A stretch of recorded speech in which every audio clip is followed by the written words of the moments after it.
نحمدہ و نصلی علی رسولہ الکریم اما بعد فاعوذ باللہ من الشیطان الرجیم بسم اللہ الرحمن الرحیم۔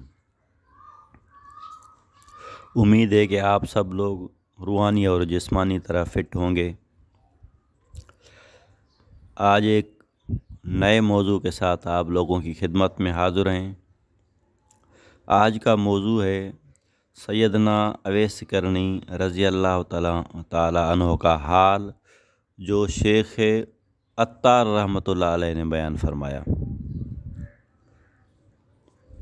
یہ واقعہ بہت اپنا روحانی ہے، تصوف سے تعلق رکھتا ہے، اس میں بہت نصائح ہیں، اس لیے میں نے اس موضوع کو چنا۔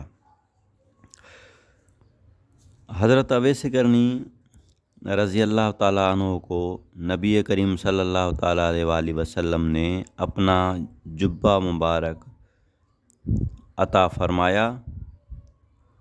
جب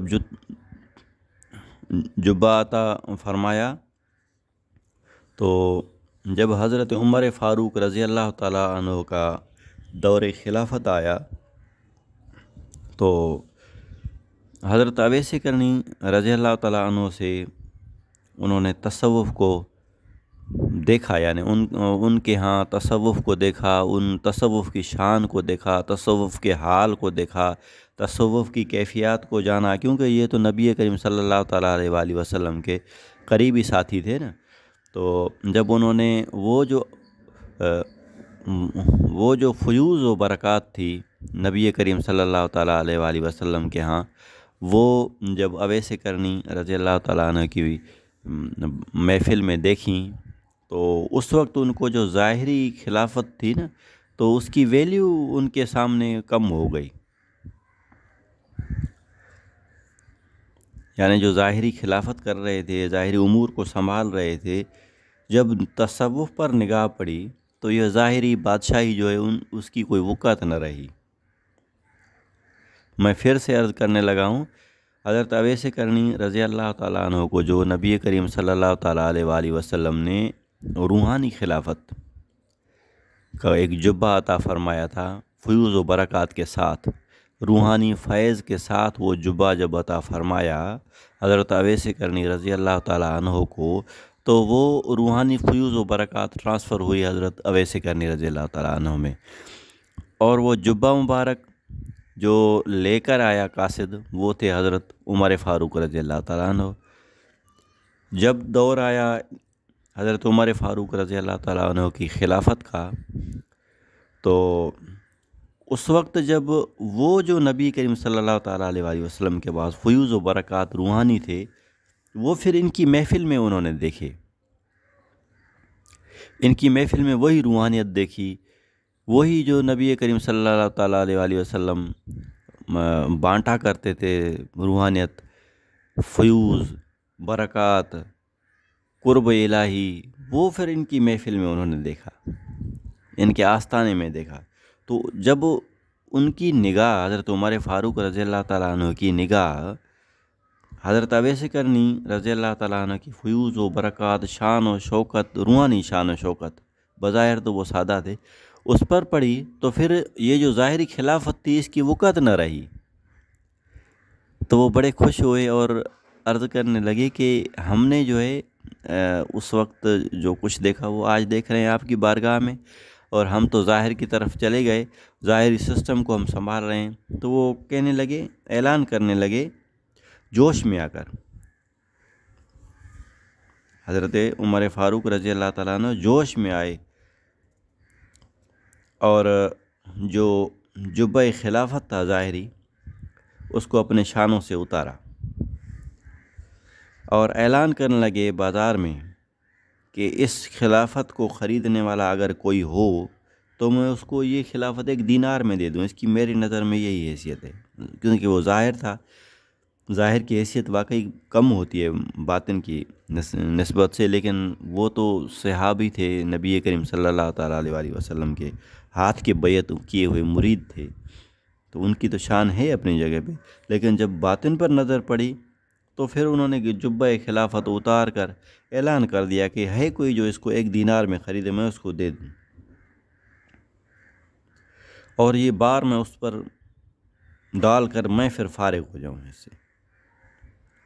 اور جو غیر کی چیزیں، یعنی ایک عین ایک غین، یہ ایک بہت لمبا موضوع ہے، اس پر کبھی اور ہم بات کریں گے کہ اور ٹائم میں۔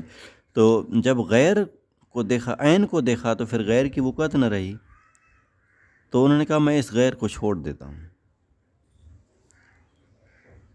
اور حضرت اویس کرنی نے فرمایا کہ آپ اس کو چھوڑ کے روانہ ہو جاؤ، چھوڑ دو اس کو۔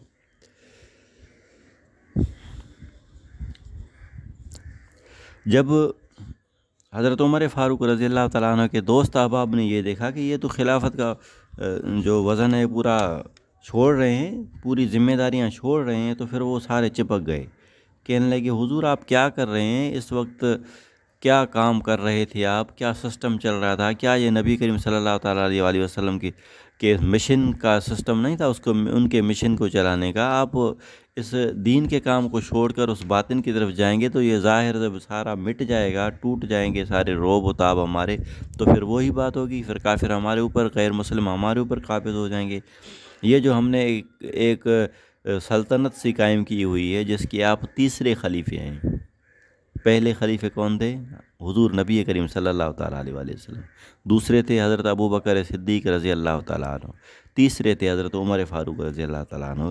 تو سب نے لوگوں نے کہا کہ حضور آپ کیا کر رہے ہیں؟ آپ یہ خلافت کا سارا جو وزن ہے آپ اس کو اتار رہے ہیں، آپ ذمہ داریاں ساریاں چھوڑ رہے ہیں، تو یہ سسٹم کیسے چلے گا؟ کیا یہ نبی کریم صلی اللہ علیہ وسلم کی مسند نہیں ہے؟ جب سارے لوگ چپک گئے تو ہوتا یوں ہے کہ ایک کیفیت بنتی ہے، ایک روحانی کیفیت پروان چڑھی ہوئی تھی، جس جوش میں آ کر انہوں نے 1 دینار کا اعلان کیا تھا، 1 دینار میں خلافت لے لو۔ تو پھر جب ظاہر اس پر غالب آنے لگا تو پھر وہ کیفیت کم ہونے لگی۔ جیسے وہ کیفیت کم ہونے لگی تو پھر انہوں نے یہ ارادہ ترک کر لیا، پھر جو ہے وہ فرمانے لگے کہ میری نظر اس روحانی پہلو پر پڑی تھی، وہ روحانی فیوز و برکات جو نبی کریم صلی اللہ تعالیٰ علیہ وآلہ وسلم نے ان کی طرف بھیجے تھے، جبہ خلافت روحانی ان کی طرف بھیجا تھا، میری جب اس میں گہرائی ہو گئی تو اس وقت اس کی وقت نہ رہی۔